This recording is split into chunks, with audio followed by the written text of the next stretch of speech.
I thought I knew my family. After 63 years on this earth, 35 of them spent raising my son in a cramped Brooklyn walk-up, working double shifts at Mount Sinai just to keep the lights on. I thought I'd earned the right to believe I was safe in my own home. That the people who sat at my table, who ate the lasagna I still made from scratch every Sunday, who kissed my cheek and called me Mom, I thought they loved me. I was wrong. It was a Tuesday afternoon in late September. One of those rare, perfect autumn days in New York when the air finally loses its summer grip and you can breathe again.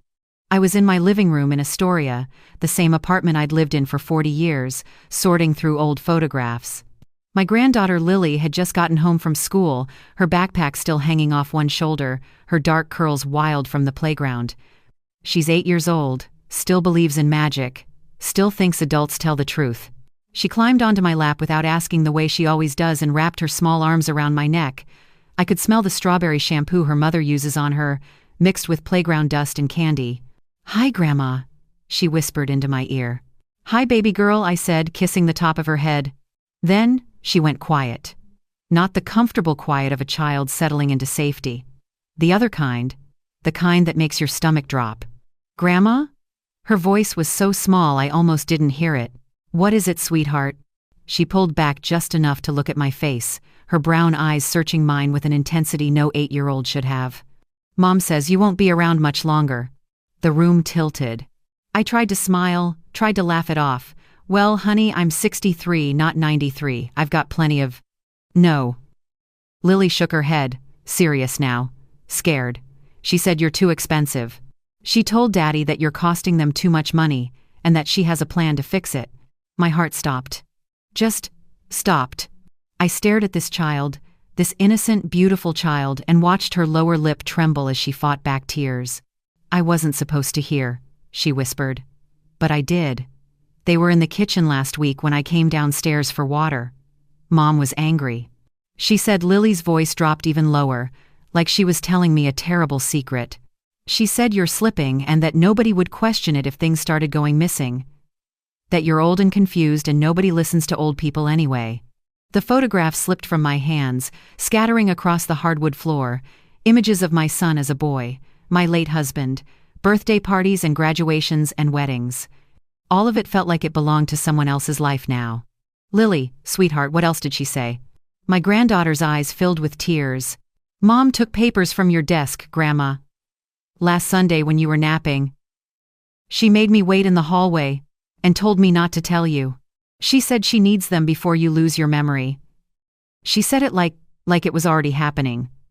Like you're already gone. I couldn't breathe. Marissa, my daughter-in-law, the woman I'd welcomed into my family 8 years ago with open arms. The woman I'd lent $15,000 to when she and my son were buying their house in Flushing. The woman who'd cried on my shoulder when she had postpartum depression and told me I was the only one who understood her. That woman. That woman had been in my home, in my bedroom, going through my private documents while I slept 20 feet away. "Where's your mom now?" I asked Lily, forcing my voice to stay calm even though my hands were shaking. "Downstairs. She's on the phone with someone. She said I should come up here and keep you company." "Keep me company. Keep me distracted," she meant. I kissed Lily's forehead and gently lifted her off my lap. "Go play in your room for a little bit, okay, baby? Grandma needs to check something." She nodded and left, glancing back at me once with those worried eyes. The moment she was gone, I walked to my bedroom on legs that didn't feel like mine anymore. My hands were numb. My chest was tight. I opened the top drawer of my dresser, the one with the false bottom my husband installed 30 years ago, the one where I kept everything important: birth certificates, social security cards, the deed to this apartment, my will, bank statements, investment documents. The drawer was there. The false bottom was there. But underneath? Empty. Completely empty. Every single document gone. I stood there in the golden afternoon light, surrounded by the furniture I'd paid off decades ago, the curtains I'd sewn myself, the framed photos of a family I thought I could trust, and I felt something inside me crack wide open. Not sadness, not yet. Rage. Cold, clear, crystalline rage. Because right then, standing in my own bedroom, I understood exactly what Marissa was planning. She was going to declare me incompetent. take control of my assets, move me into some cut-rate facility or worse, and divide up everything I'd worked my entire life to build. And she was going to use my own son to do it. I walked back to the living room, picked up my phone, stared at it for 10 long seconds. Then I made a choice. I wasn't going to confront her. I wasn't going to cry or beg or ask my son to choose between his mother and his wife. I was going to be smarter than that. I was going to let Marissa think she'd won, and then I was going to burn her entire plan to the ground. My hands stopped shaking, my breathing steadied. I smiled. And I started making a list. The smell hit me first. Coffee. Burnt coffee from the old Mr. Coffee machine I used to run at 4:30 every morning before my shift at the hospital. That smelled bitter, sharp, reliable. It pulled me back 30 years in an instant. I was 28 when Jack died. Heart attack at 32, right there on the subway platform at Grand Central. Our son Daniel was only 3 years old. I remember the detective's face when he came to our door in Sunset Park, the way he couldn't look me in the eye. I remember thinking, absurdly, that I'd just bought Jack new work boots the week before, and now he'd never wear them. After the funeral, I had exactly 2 choices: fall apart or keep moving. I kept moving. I picked up a second job cleaning offices in Midtown midnight to 6 a.m., 5 nights a week.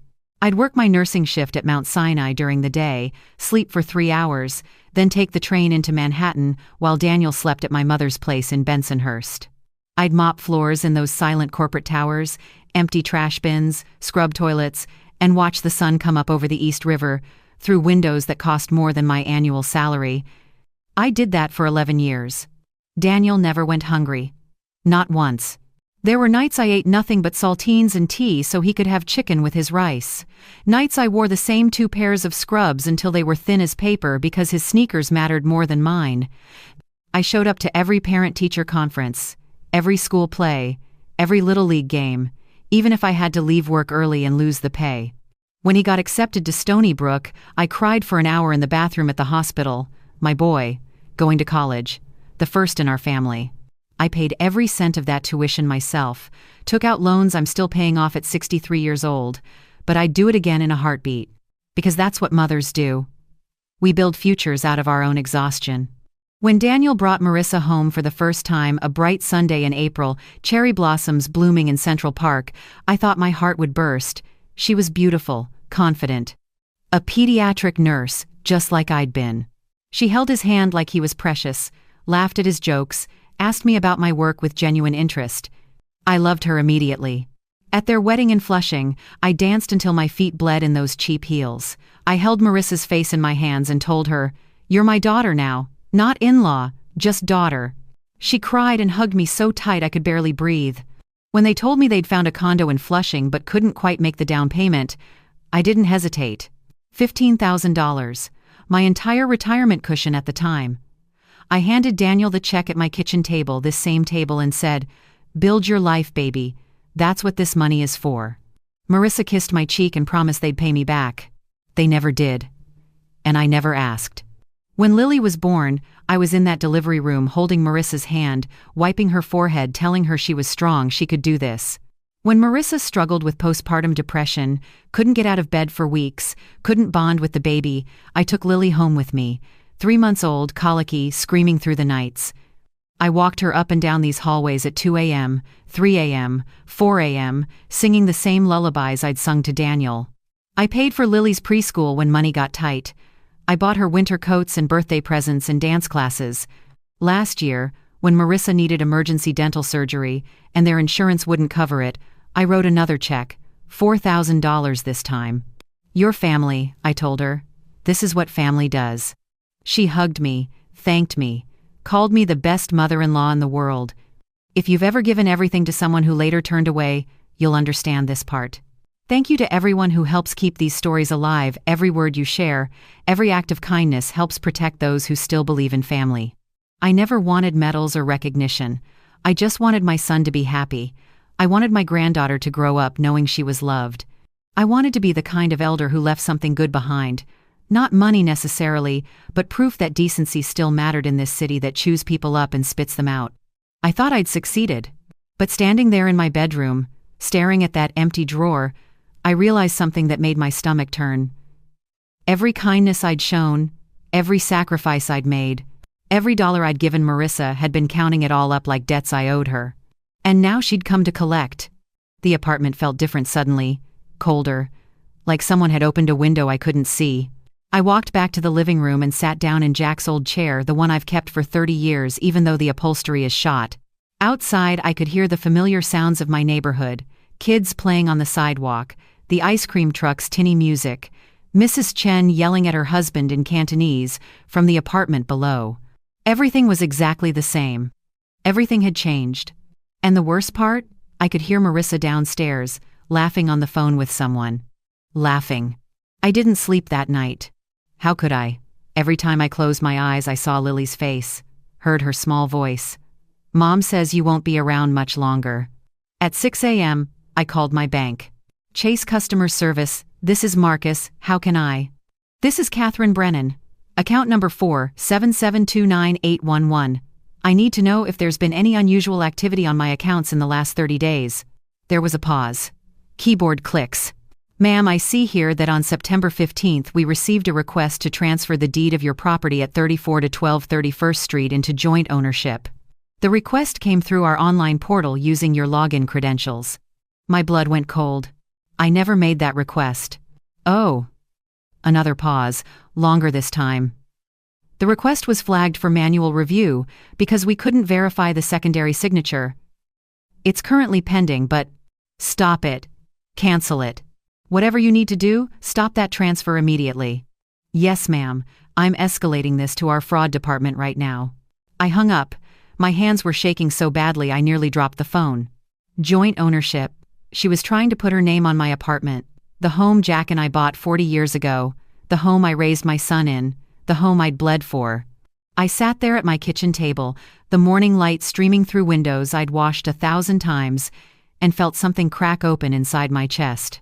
But I wasn't done. I drove to Flushing. To Daniel and Marissa's house, the house I'd helped them buy. I still had a key. They'd given it to me years ago in case of emergencies. This was an emergency. I waited until I saw Marissa's car leave. She always dropped Lily at school at 8:30, then went to the gym. I had maybe 90 minutes. The house was silent when I let myself in. It smelled like vanilla candles and expensive laundry detergent. Clean, perfect, a lie. I went straight to their bedroom. I'm not proud of what I did next, but I wasn't going to let her destroy me without a fight. I found them in the third drawer of her dresser, hidden under a stack of sweaters. Manila envelopes. 3 of them. Inside the first, photocopies of my social security card, my driver's license, my birth certificate, documents she'd stolen from my apartment. Inside the second, a printed form from my insurance company, a beneficiary change request. My signature at the bottom. Except it wasn't my signature. It was close. Very close. But the tail on the Y in Catherine was wrong. Too short. I've signed my name 10,000 times. I know every loop and curve. She'd forged it. The third envelope made my stomach drop. It was a draft email, printed out, with handwritten notes in the margins. The subject line read, Nursing Home Options Queens, Nassau Memory Care Units. Below that, a list. Facilities, costs per month. And next to each one, Marissa had written notes in red pen. Medicaid only move assets first. 6-month spend down required transfer deed, as soon as possible. Once incompetency declared, POA transfers automatically. I couldn't breathe. She wasn't just stealing from me. She was planning to have me declared mentally incompetent, lock me away, take everything. And my son, my Daniel, did he know? Was he part of this? I heard the front door open downstairs. My heart stopped. No, I'm telling you, it's almost done. Marissa's voice, sharp and confident, echoing up from the kitchen. She was on the phone. The deed transfer should clear next week. Once that's locked down, we move to phase 2. I stood frozen in her bedroom, clutching those envelopes, barely breathing. She's old, Karen. Nobody's going to question it. We've already started telling people she's getting forgetful. My husband's on board, he sees it too. His own mother. A laugh. Cold. Casual. The life insurance is the real prize. $350,000. The house is maybe worth another $420,000 in this market. We're talking over $750,000 total. And the best part? Once she's in a facility, Medicaid pays for her care while we liquidate everything else. I thought I knew what betrayal felt like. I was wrong. This wasn't betrayal, this was erasure. She was wiping me off the face of the earth like I was nothing. Like 35 years of sacrifice meant nothing. Like I was already dead. "Listen, I gotta go," Marissa said. "But yeah, by Christmas, this whole thing is wrapped up. The old lady won't be a problem anymore." I heard her heels clicking toward the stairs. I moved. I don't even remember climbing out the bedroom window onto the back porch roof, don't remember scrambling down the trellis like some kind of geriatric cat burglar, don't remember driving home. But I remember sitting in my car outside my building, those envelopes in my lap, staring at nothing. If you've ever trusted someone so deeply that their betrayal made you question your own worth, you're not alone. Thank you to everyone who helps me tell these stories. Your support keeps this space alive for those who still believe that truth, somehow, will always find its way. I looked up at my apartment, my home, and I made a decision. I wasn't going to cry. I wasn't going to beg. I wasn't going to confront her and give her a chance to twist the knife deeper. I was going to let Marissa think she'd won, and then I was going to take everything from her the way she'd tried to take everything from me. But I was going to do it legally, coldly, perfectly, the way only a woman who's survived New York for 63 years knows how. I picked up my phone, and I called my lawyer. The apartment was so quiet I could hear the refrigerator humming 3 rooms away. I sat in Jack's chair in the dark, still wearing yesterday's clothes, watching the streetlight outside cast shadows across the ceiling. The same ceiling I'd stared at the night Jack died. The same ceiling I'd painted twice. The same cracks I'd memorized during every sleepless night of the last 30 years. Lily was asleep in the guest room.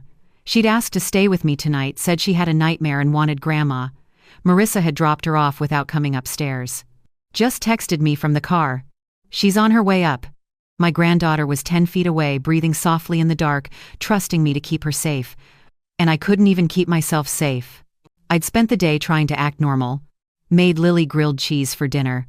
Watched Encanto with her for the 100th time. Braided her hair before bed, but my hands shook the whole time. She noticed. "Are you okay, Grandma?" "Just tired, baby." "You're always tired now." The words sat in my chest like stones. I kept thinking about Daniel. My son. The boy I'd raised alone, the man I'd sacrificed everything for. When had he stopped looking at me? Really looking at me? I remembered him at 7 years old, gripping my hand so tight it hurt as we crossed Queens Boulevard in the rain. "Don't let go, Mama. Promise you won't let go." He promised. Now he couldn't meet my eyes. At Sunday dinners, he sat at the far end of the table, phone in hand, letting Marissa do all the talking. When I asked him questions about work, about Lily, about anything, his answers were short, distracted. "Yeah, Ma, it's fine. Everything's fine." But nothing was fine. Last month I'd asked him if we could have coffee, just the 2 of us, mother and son. He'd hesitated, glanced at Marissa, then said, "I'll check my schedule." He never called back. I used to think it was just marriage, that natural pulling away that happens when a man builds his own family. But sitting here in the dark, replaying every interaction from the last 2 years, I saw it clearly. Marissa had been cutting me out slowly, systematically. Sunday dinners moved from my apartment to theirs. "It's easier, Mom, we have more space." Holidays shifted. Marissa's parents are hosting this year. Phone calls got shorter. Visits became rushed. And Daniel, my Daniel, just nodded along to everything she said, like he'd forgotten he had a voice of his own. Or maybe he just didn't want to use it anymore. Not for me. The worst part? I'd let it happen. I'd smiled and said, "Of course, whatever's easiest," because I didn't want to be that mother-in-law, the difficult one, the one nobody wants around. So I made myself smaller, cuter, more convenient. And they still wanted me gone. My phone buzzed on the side table. I almost didn't look at it. But I did. A text from Marissa. "We need to talk tomorrow. Alone, 10 am at your place. Don't mention this to Daniel." I stared at those words until they blurred. Alone. My stomach turned. What was she planning to say to me? What lie had she prepared? Would she pretend to be concerned, suggest I was forgetting things? Losing track of time? Maybe shouldn't be living alone anymore? Would she bring papers for me to sign? I thought about calling Daniel, telling him everything, begging him to see what his wife was doing. But what would I say? Your wife is trying to steal my home and have me declared incompetent? He'd think I was paranoid, confused. Exactly what Marissa wanted him to think. If you've ever sat in a room so quiet it started to echo your thoughts, you'll understand this silence. Thank you to those who help keep these stories alive. Your kindness helps give voice to people who've been forgotten, who sit alone in their pain, waiting to be seen again. The shadows moved across the ceiling. A siren wailed somewhere in the distance. The city never really sleeps, but tonight it felt like I was the only person awake in the entire world. I thought about my life. 63 years. And what did I have to show for it? An apartment someone was trying to steal, a son who couldn't look me in the eye, a daughter-in-law who wanted me erased. I'd given them everything. And they wanted the last thing I had left: my dignity, my freedom, my life. I stood up slowly, bones aching, and walked to the hallway. Stood outside the guest room door and listened to Lily breathing. So innocent, so pure, she had no idea what her mother was capable of. Neither had I. I walked to my bedroom, looked at the door. A simple door, hollow core, painted white. I'd never locked it, not once in 40 years. This was my home. I was safe here. Except I wasn't, not anymore. I reached for the lock, a flimsy brass thing that probably wouldn't stop anyone determined enough. And I turned it. The click echoed in the silence. I climbed into bed fully dressed and stared at the ceiling. Tomorrow Marissa would come. She'd sit in my living room, in my home, and try to finish what she'd started. But tonight, for the first time in my life, I locked my bedroom door. And I didn't sleep at all. I didn't sleep, but I didn't fall apart either. At 7 a.m., I made coffee, sat at the kitchen table, waited. Lily wandered in around 8, sleepy-eyed, dragging her stuffed rabbit. "Morning, Grandma." "Morning, baby." She climbed into the chair beside me, swinging her legs. "Grandma, can I ask you something?" "Always." "Why does Mom keep saying the house will be ours soon?" My hand froze on the coffee mug. "What do you mean, sweetheart?"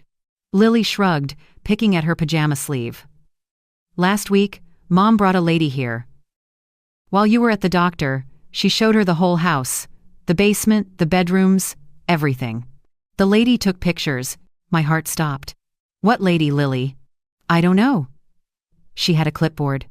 Mom said she was from—" "I don't remember." But after she left, Mom told Daddy. "The appraisal came in higher than we thought. This place is worth more than the house." I couldn't breathe. "An appraisal?" Marissa had brought a real estate appraiser into my home while I was gone. "Lily, honey, go watch TV for a bit, okay?" She nodded and skipped off. I sat there, staring at nothing, my mind racing. Then I remembered. 2 months ago, Daniel had insisted I install a security camera by the front door. "For your safety, Ma, you're getting older. We want to make sure you're protected." I'd thought it was sweet. Now I realized it wasn't protection. It was surveillance. But what they didn't know was that the system also had an app, one I could access from my phone. I opened it with shaking hands, scrolled back through the footage. September 10th, the day I'd gone to my cardiology appointment. There, 9:47 a.m. Marissa, walking into my apartment. Alone. She had a key I'd given her 1 year ago. She walked through every room, opened closets, took photos with her phone, stood in my bedroom doorway for a long time, staring at the dresser where I kept my documents. Then a woman in a blazer appeared, clipboard in hand. They walked through together, the woman measuring walls, taking notes, nodding. I watched Marissa smile, laugh, point to the crown molding Jack had installed himself. She was selling my home, while I was still living in it. I scrolled further back. September 3rd, 2:14 a.m.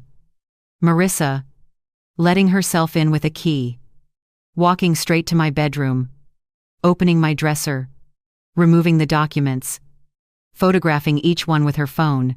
August 27th, 11:03 p.m. Marissa again, this time going through my mail, taking envelopes. It was all there.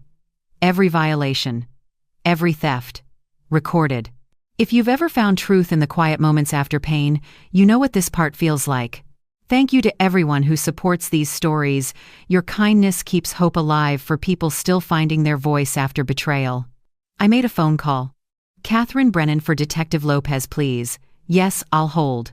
My lawyer had recommended him a fraud specialist with the NYPD's Financial Crimes Unit. Miss Brennan, this is Lopez. Detective, I need to report identity theft, forgery, and elder financial abuse. Can you come to the precinct? I have video evidence, documents, bank records, and a confession recorded. There was a pause. I'm listening. I told him everything. He didn't interrupt once. When I finished, he said quietly, "Ma'am, I'm going to need you to forward all of that to me immediately. Don't confront anyone. Don't tell your family. Can you do that?" "Yes." "Good. We'll take it from here." I hung up. At 9:58 a.m., my doorbell rang. Marissa, right on time, alone, just like she'd asked. I unlocked the door. She walked in smiling, holding a folder. "Hi, Mom. Thanks for making time." I didn't smile back. "Sit down, Marissa." She blinked, confused by my tone, but she sat. I sat across from her, hands folded. And I said the words I'd been practicing all night. "I know everything." Her smile faltered. "The deed transfer, the forged insurance documents, the appraisal, the nursing home research, all of it." Her face went white. "I don't know what you're... I have footage of you breaking into my home at 2 a.m. I have recordings of you discussing how to liquidate my assets. I have your forged signatures on file with my bank and my lawyer." Silence. "And as of 20 minutes ago, the NYPD Financial Crimes Unit has all of it." Marissa stood up, shaking. "You're confused. I'm 63, Marissa. Not dead. Not incompetent. And not yours." Her mouth opened, closed. "Game over," I whispered. She ran. There comes a point when silence stops meaning defeat. It becomes preparation. I sat at my kitchen table the morning after Marissa ran out, the apartment so still I could hear my own heartbeat. The coffee in front of me had gone cold an hour ago. I hadn't touched it, hadn't moved. But I was far from paralyzed. For years, I mistook generosity for love. Now I'm learning the quiet math of self-respect. I opened my laptop the old Dell Daniel had given me 3 Christmases ago, the one Marissa probably assumed I barely knew how to use, and I began. First, I logged into my bank account and froze all external transfer requests, added 2-factor authentication, changed every password to something only I would know, the address of the first apartment Jack and I rented in Bensonhurst, mixed with Lily's birth date. Second, I called my insurance company. "This is Catherine Brennan. I need to verify my current beneficiaries and place a fraud alert on my account. No changes are to be made without in-person verification with 2 forms of ID." The representative paused. "Has something happened, ma'am?" "Let's just say I'm being cautious." Third, I contacted the county clerk's office and requested certified copies of my property deed, filed a formal report of suspected forgery, and had them flag my records for any attempted changes. Each keystroke felt like cutting through chains. Fourth, I made an appointment with Margaret Chen, an estate attorney in Forest Hills, whose daughter had been Lily's dance teacher. Margaret had always told me, "Catherine, if you ever need anything, you call me." I called. "Margaret, I need to create an irrevocable trust, and I need to do it quickly. Come in tomorrow, 10 a.m. By the end of the week, my apartment, the home Jack and I bought 40 years ago, the home I'd bled for, would be legally protected. Transferred into a trust with Lily as the sole beneficiary, managed by an independent trustee until she turned 25. Marissa couldn't touch it. Not now, not ever. Fifth, I went to B&H Photo in Manhattan and bought 2 small security cameras, the kind you can hide in a bookshelf or behind a picture frame. I installed one in my living room, one in my bedroom, both linked to a cloud storage account Marissa would never know existed. If she came back, and I knew she would, I'd have everything on record. But the masterstroke came on Friday afternoon. I texted Marissa. "Would you come by tomorrow for tea? I've been thinking about what you said. Maybe you're right, I should start planning ahead. I'd like your help." The response came within 2 minutes. "Of course, Mom. I'll be there at 2. Mom. She still called me Mom. It's funny how silence can sound like thunder when guilt starts to echo. Saturday at 1:45, I set the table. Earl Grey tea in my good china. Butter cookies on a plate. The late afternoon light filtering through the lace curtains Jack's mother had given us as a wedding gift. Everything looked warm, safe, trusting. Marissa arrived at 2:03 holding a folder. "Hi, Mom." She kissed my cheek. I let her. "Hi, sweetheart, come sit." We sat. I poured tea. She smiled that practiced, perfect smile. "I'm so glad you texted," she said. "I've been worried about you." "I know you have." I slid a cookie toward her.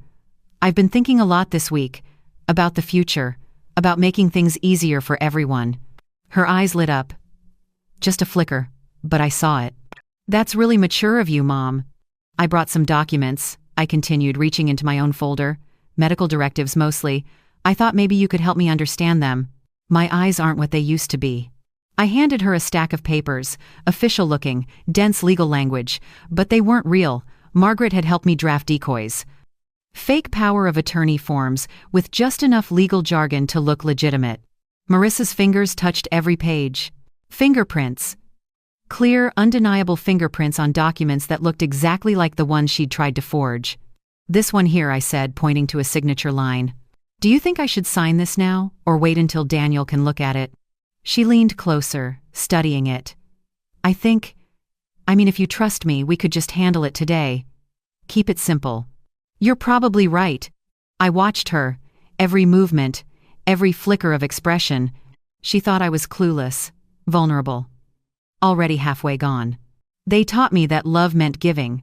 Today, I'm teaching myself that love can also mean stopping.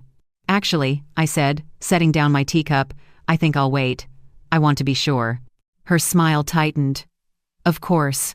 Whatever you're comfortable with." She left 20 minutes later, frustrated but still confident. The moment the door closed, I photographed every page she'd touched, sealed them in plastic bags, logged the time and date. Then I forwarded everything to Detective Lopez. My phone buzzed almost immediately.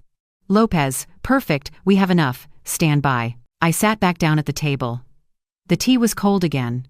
The apartment was silent again. But this time, the silence wasn't empty. It was full of purpose. My phone rang. Daniel's name on the screen. I stared at it. 5 rings. 6. 7. Then it stopped. A voicemail notification appeared. I didn't listen to it. For the first time in 35 years, I didn't rush to answer my son's call. For the first time, I didn't need them to hear me. My silence had already spoken. I opened my email. One new message from Margaret Chen. "Trust documents finalized, signed and filed. Your home is protected. M." I looked out the window. The late afternoon sun was golden over Astoria, painting the buildings in soft light. Somewhere out there, Marissa was panicking. And I was finally, quietly, free. The doorbell rang at exactly 2 p.m. I'd been sitting at the kitchen table for 20 minutes, hands folded, breathing steady. The apartment was spotless. Sunlight streamed through the windows. Everything looked peaceful. It wasn't. I opened the door. Marissa stood there in a crisp white blouse and designer jeans, holding her leather portfolio. She smiled that practiced, confident smile. "Hi, Mom. Come in." She walked past me into the living room, heels clicking on the hardwood.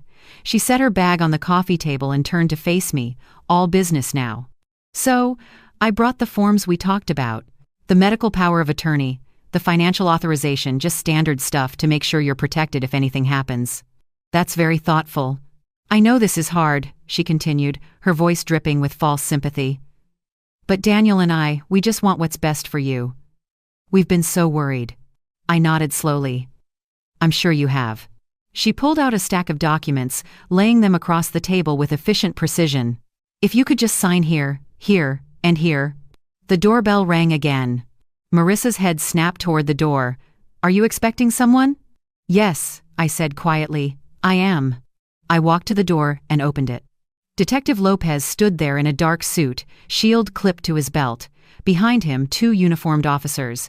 And beside them, Margaret Chen, my attorney, holding a briefcase. "Miss Brennan," Lopez said with a slight nod. "Detective." "Please, come in." I stepped aside. Marissa's face drained of color as they filed into my living room. What is this?" Her voice cracked just slightly. Detective Lopez pulled out his badge. "Marissa Green?" "Yes, but I don't understand." "I'm Detective Raymond Lopez, NYPD Financial Crimes Unit. You're currently under investigation for identity theft, forgery, elder financial exploitation, and conspiracy to commit fraud." The portfolio slipped from her hands, papers scattered across the floor. That's insane. I haven't done anything. I'm her daughter-in-law. I'm helping her. Are you? I said quietly. She whirled toward me. Mom, what is happening? What did you tell them? I walked to the dining table and picked up my own folder, the one I'd been preparing for days. I told them the truth, Marissa. I opened it slowly, deliberately. On September 15th, you attempted to transfer the deed of my property into joint ownership using stolen login credentials. I pulled out the bank statement, held it up. The request was flagged and denied. I never. On September 10th, I continued, my voice steady as stone, you brought a real estate appraiser into my home without my knowledge or consent while I was at a medical appointment. I held up a still image from my security camera. Marissa, standing in my living room with a woman holding a clipboard. Her mouth opened. Nothing came out. On September 3rd at 2:14 a.m., you entered my apartment using a key I gave you in trust and removed private financial documents from my bedroom. Another image. Marissa, clear as day, rifling through my dresser. You also forged my signature on a life insurance beneficiary change form. I placed the document on the table. Your fingerprints are on file with the insurance company. They've already confirmed the signature isn't mine. Marissa stumbled backward. Daniel knew I was helping. He asked me to. Did he?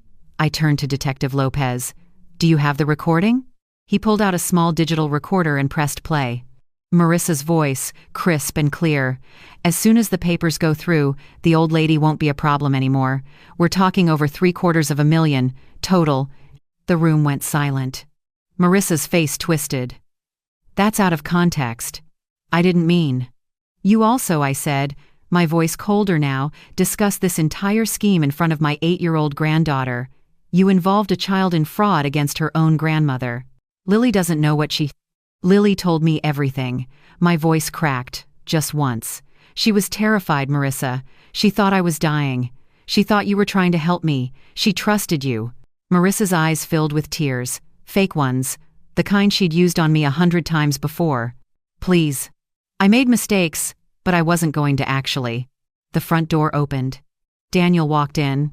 He froze when he saw the police, saw his wife standing there pale and shaking, saw me holding a folder full of evidence. Ma? What's going on? I looked at my son, the boy I raised, the man I sacrificed everything for. Detective, play the recording again. Lopez pressed play. Marissa's voice. My husband's on board, he sees it too. His own mother. Daniel's face collapsed. You told me she was confused, he whispered, staring at Marissa. You said she needed help. You said... I was protecting us, Marissa hissed. Protecting our future. She's old, Daniel. She doesn't need all this. We have Lily to think about, college to pay for. So you were going to steal from my mother? It's not stealing if it's family money. It's not your family. My voice cut through the room like glass. You should have never involved my granddaughter. Detective Lopez stepped forward. Miss Green, you're not under arrest at this time, but you will need to come to the precinct for formal questioning. We have a warrant to seize your electronics and financial records. Marissa looked at Daniel. Say something. Defend me. He stared at her like he'd never seen her before. Then he turned to me. Ma, I swear to God, I didn't know. I thought she said you were getting confused, forgetting things. I thought we were helping. I looked at my son. Saw the boy who used to hold my hand crossing the street. Saw the man who'd stopped looking me in the eye. I know, I said quietly. It wasn't forgiveness. Not yet. But it was the truth. Marissa grabbed her purse and walked toward the door, flanked by the officers. She stopped.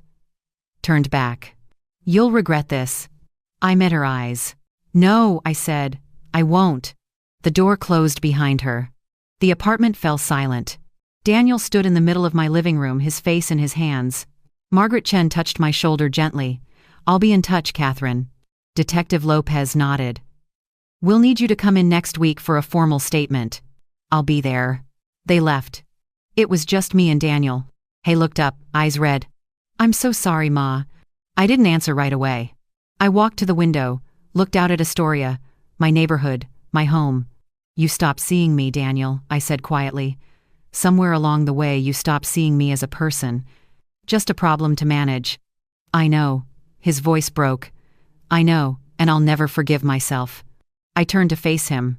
Then start now, start seeing me again. He nodded, tears streaming down his face. I didn't hug him, not yet. But I didn't turn away either. Outside, the city hummed. Inside, for the first time in years, I could breathe. After the verdict, silence became my favorite sound. It was the sound of justice finally breathing.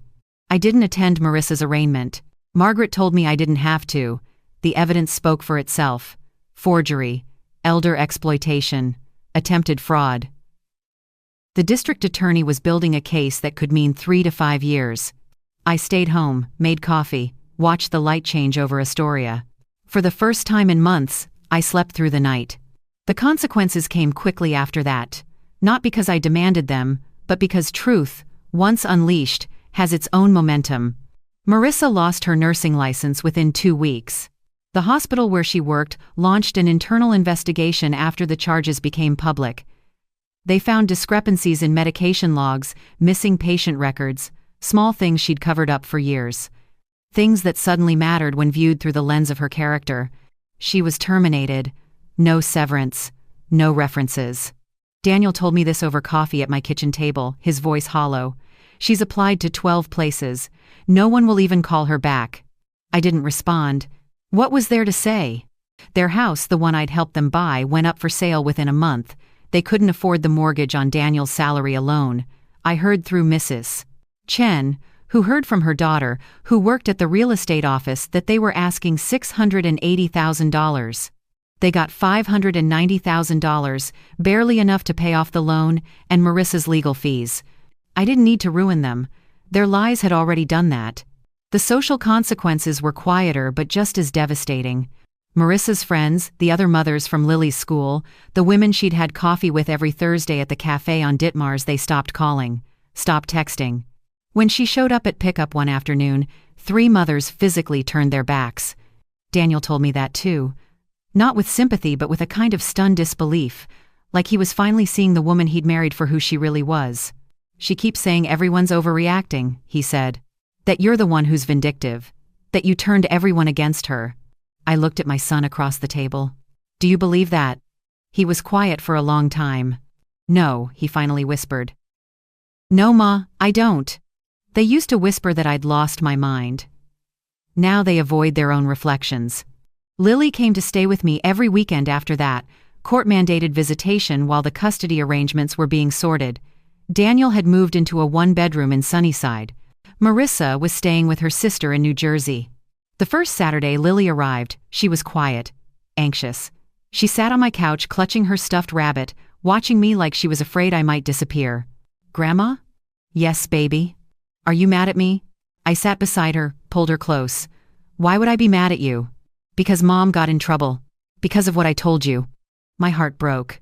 Lily, sweetheart, you didn't get your mom in trouble. You told me the truth.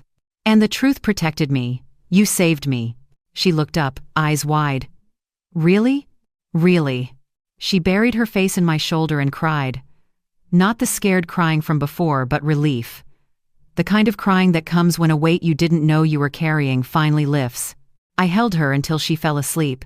That night, I sat at the window and watched the streetlights flicker on across Astoria. Watched people walking home from the subway, carrying groceries, holding hands, living their lives. Somewhere out there, Marissa was probably raging. Blaming me. Spinning new stories to justify what she'd done. I didn't care anymore. Margaret had called earlier that day. The DA offered a plea deal.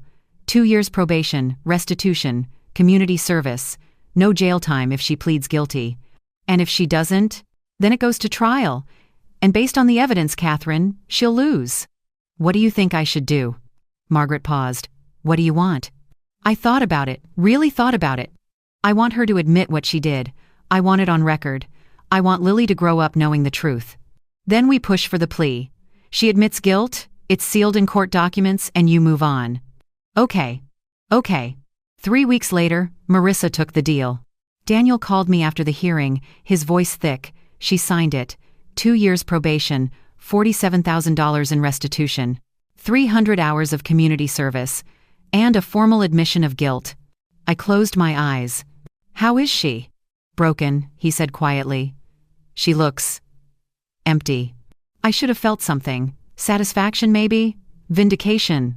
But all I felt was tired. And you? I asked. I filed for divorce yesterday. The line went quiet. I'm sorry, Daniel. Don't be, Ma. You warned me. You tried to tell me. I didn't want to see it. You see it now. Yeah. I do. That Sunday, Lily and I baked cookies. Chocolate chip, her favorite.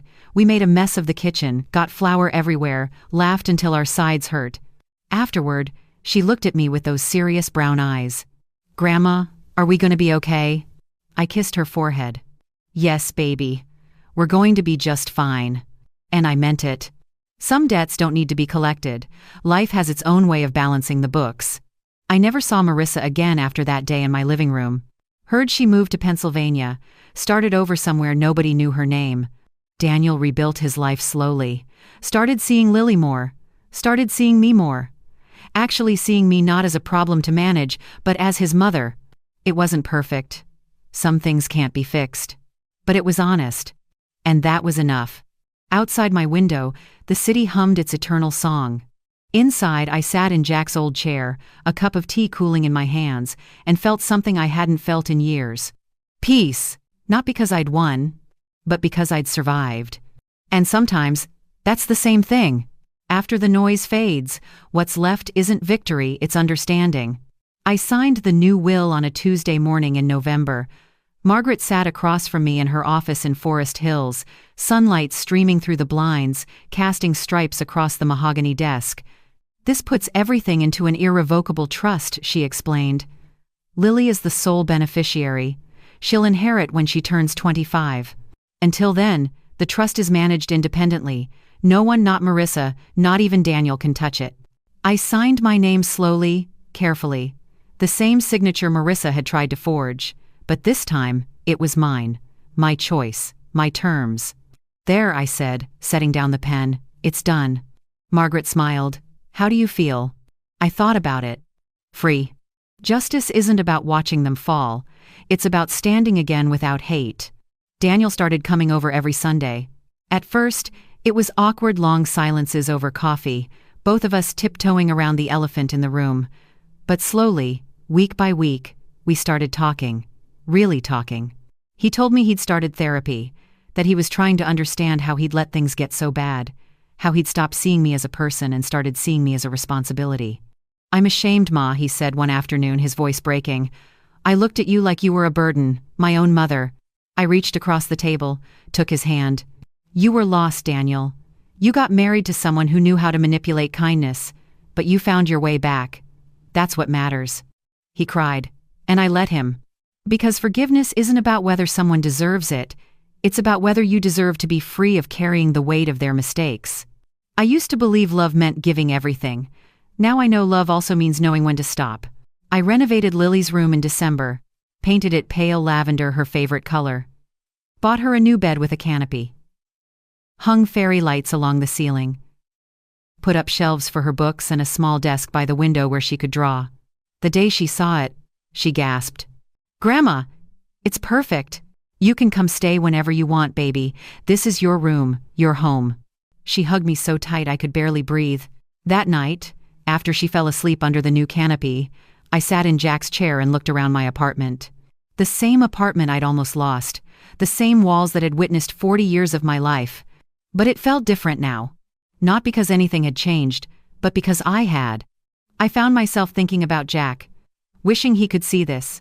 Wishing he could know that I'd fought and won. Jack, I thought, I finally did what you would have wanted. I chose peace over pride. I could almost hear his voice. That deep, steady rumble. Proud of you, Katie. I smiled in the dark. One evening in January, Lily and I baked cookies. Chocolate chip with walnuts the way Jack used to like them. We made a mess flour on the floor, chocolate smeared on her cheek, dough stuck under her fingernails. Grandma, can I ask you something? Of course, sweetheart. Are you still sad? About Mom? I paused, holding a ball of dough in my palm. Sometimes, I said honestly, but not the way you think. I'm sad that she made the choices she did. I'm sad that she couldn't see how much love was already around her. But I'm not sad for me anymore. Lily nodded, thoughtful. Dad says, you're the strongest person he knows. My throat tightened. I'm just someone who learned to stop giving pieces of herself away to people who only saw her worth in numbers. She didn't fully understand, but someday, she would. If my story teaches anything, it's this. Kindness without boundaries isn't love, it's surrender. That spring, I started volunteering at the senior center in Long Island City, teaching other older adults about financial literacy, how to protect themselves from scams, how to recognize elder exploitation. I told my story, not for sympathy, but to wake people up. Your kindness is not weakness, I told a room full of 70 and 80-year-olds, but your silence can be. If someone in your family is taking advantage of you, you have the right to say no. You have the right to protect yourself. A woman in the back row raised her hand, tears in her eyes. My daughter keeps asking me to co-sign loans. I'm scared to say no. Then that's exactly why you need to, I said gently. Love doesn't demand sacrifice, it respects boundaries. After the session, a dozen people came up to thank me, to tell me their own stories, to say they felt less alone. And I realized, this was the real justice. Not Marissa's plea deal. Not the restitution payments. Not even the apology Daniel finally gave me.